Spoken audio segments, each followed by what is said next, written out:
Hi, I'm Sharon from Across Frontier. Hi, I'm Haseo. I'm the Terror of Death. I'm a virtual character in the world.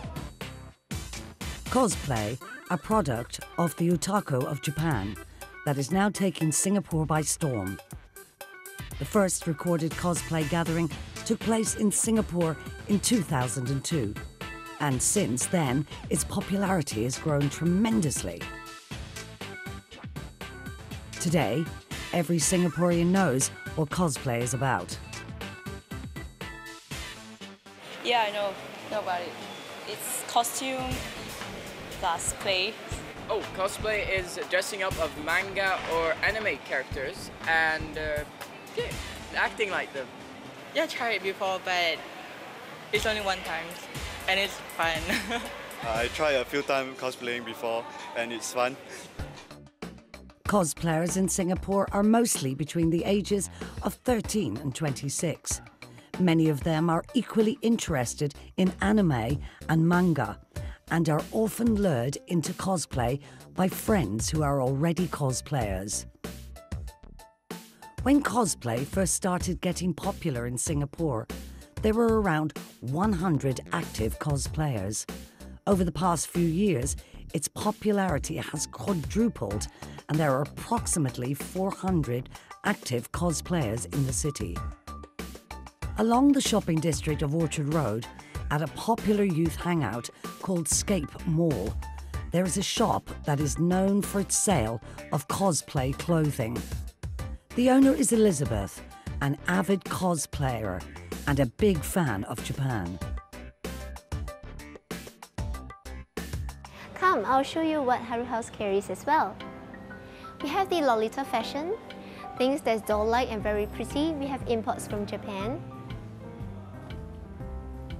This area we have the Japanese school uniform as well as the fashion decora. It's more of a childlike fashion. A lot of small stationeries and cute things that most girls will come here and get them for like presents or self-collections. This category will be something different. They belong to the Gothic fashion and the punk fashion. Right here, we have another fashion that's for the Himegarus, where all the lovely ladies' accessories.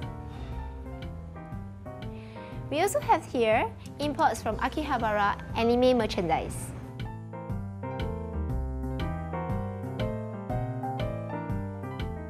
This will be our Haru kiosk, where we actually have all our categories catalogued on the computer itself.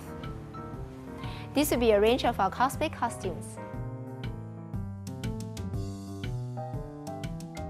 We also carry Zephyr wigs from Japan. Right here will be our favorite corner. Why? Because all this collection here not just belong to us, they also belong to customers. So it's like our playground area where we actually, change the doll postures and all. I travel quite often and I always envy the Japanese, the States magazine and all. So I'm very surprised when I go there itself. It's amazing, like, oh, the way they dress is so different from our country. Elizabeth is a married woman and has one daughter. Her husband and her daughter have both accepted that Elizabeth often likes to dress as a Japanese cartoon character.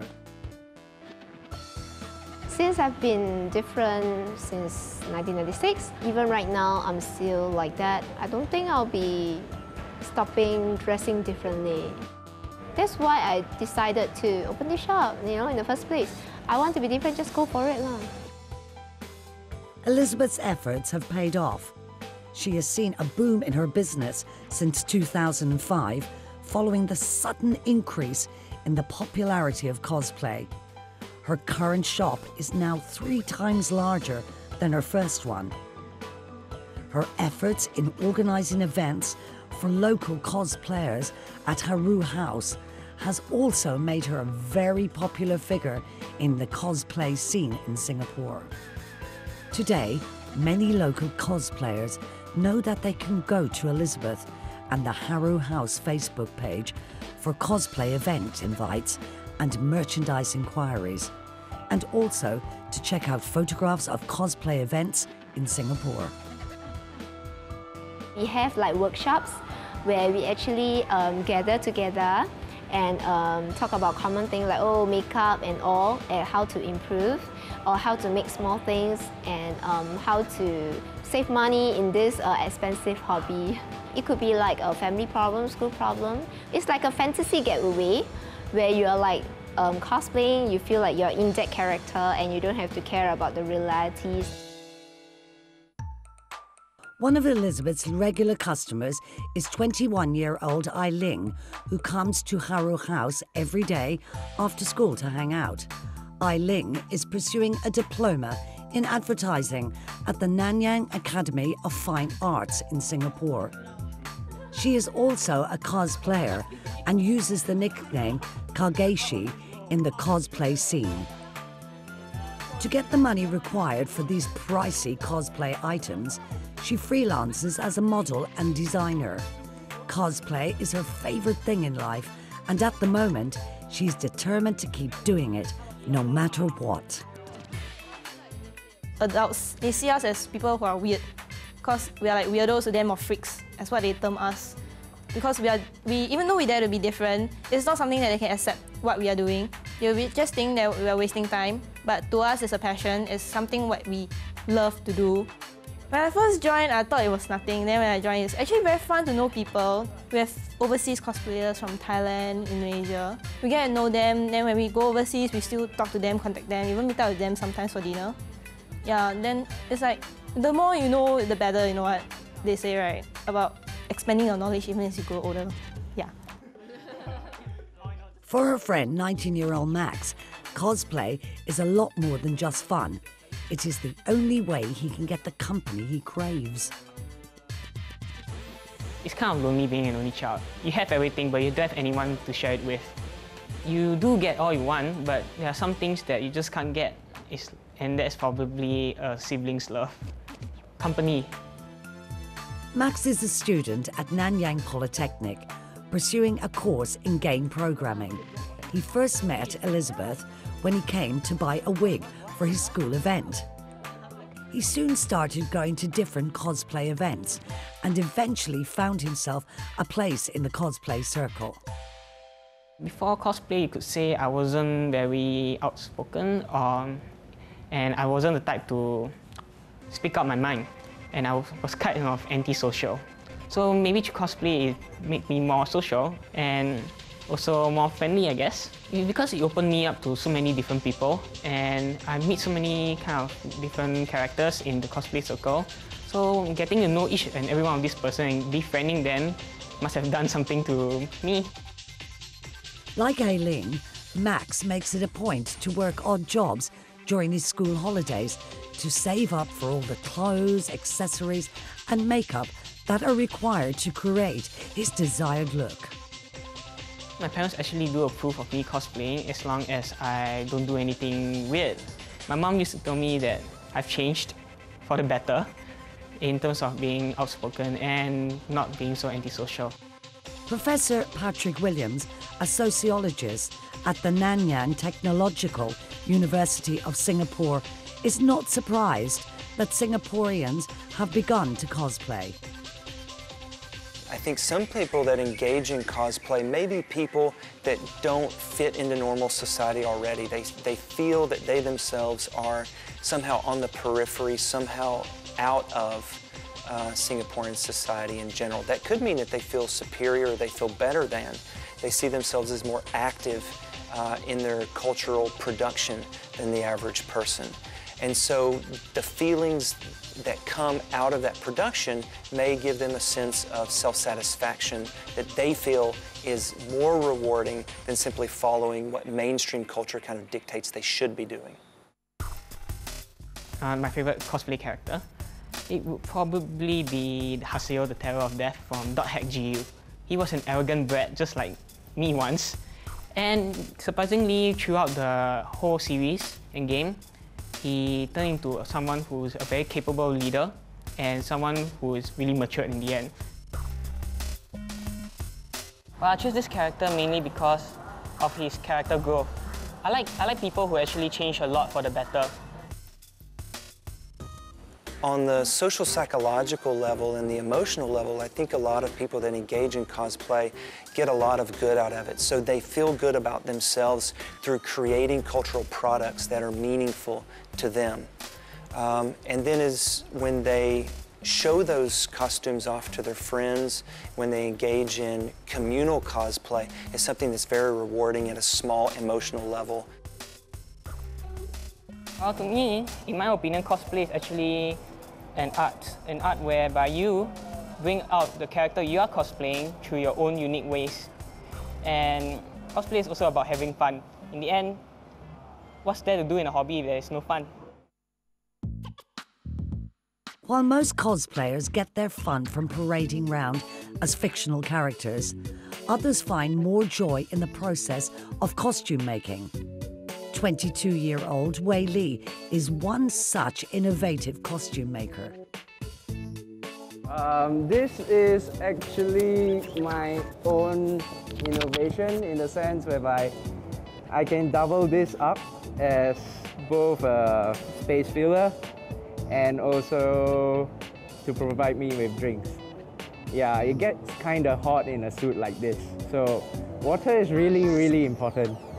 Yeah, and I learned this the hard way. I actually made this myself within 3 weeks. I've learned my skills from a certain person, using various materials, everyday materials, to do stuff into this. Unknown to many regular Singaporeans, this flat in Amokyo hides a quiet group of men with an unusual hobby. Alright, today we're here because I'm gonna do some stuff in my master space, so we're gonna head over there. I'm gonna introduce you to my master's house.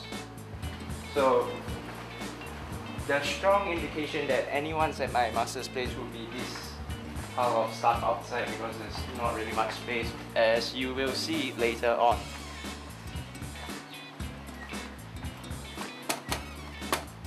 Master. In a house full of costumes, the master's incredible passion for costume making is obvious. Here is his lifetime collection of work that began when he was just a young boy.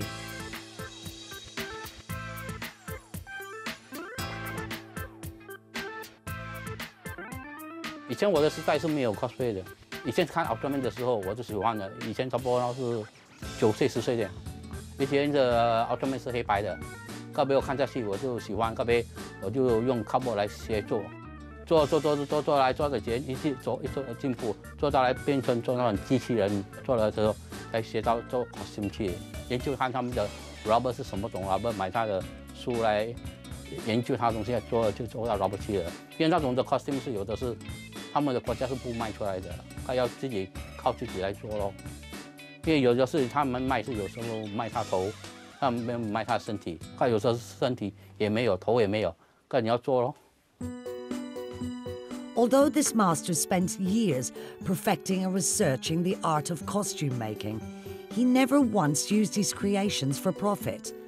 To him, costume making was simply a very enjoyable hobby, while he made his living from his job as a photocopier repairman.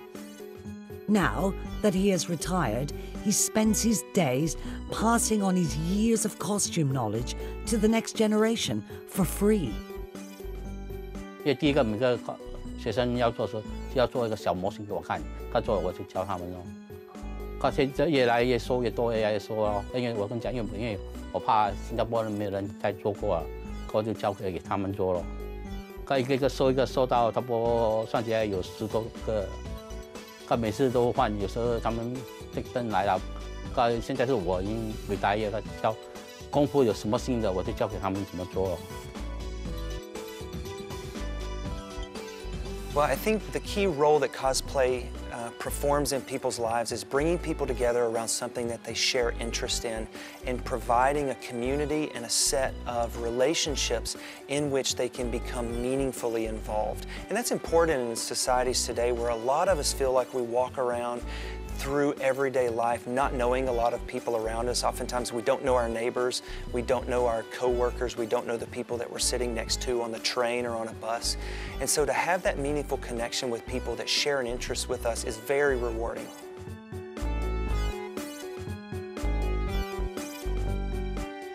That meaningful connection with people who share similar interests is obvious when you watch the cosplay circle at play.